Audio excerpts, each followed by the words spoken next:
Здравствуйте, компания Прогресс Авто. Сегодня у нас краткий обзор погрузчика вилочного TSM FG25.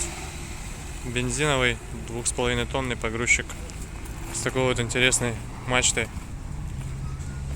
Все это у него дело гидравлически раздвигается, то есть вилы можно поставить на любую ширину с рычага. Видно, что погрузчик двускатный. Сейчас обойдем вокруг, покажу его состояние по косметике. Пришел он из Японии к нам, поэтому теперь продается.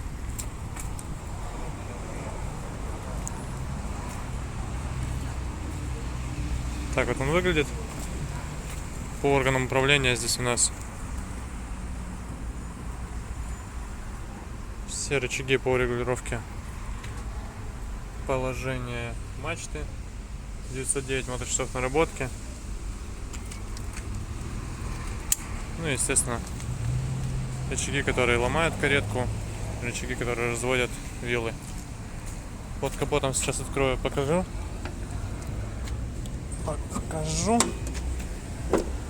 Вот под капотом. Вот так вот он выглядит. Соответственно, видно здесь, что краска родная вся.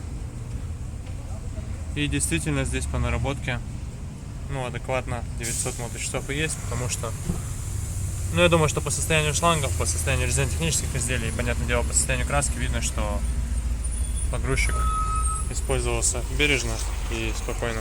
Поэтому вот, приезжайте, смотрите. И, конечно же, покупайте, будем рады. Поэтому всего доброго, Прогресс Авто, до свидания.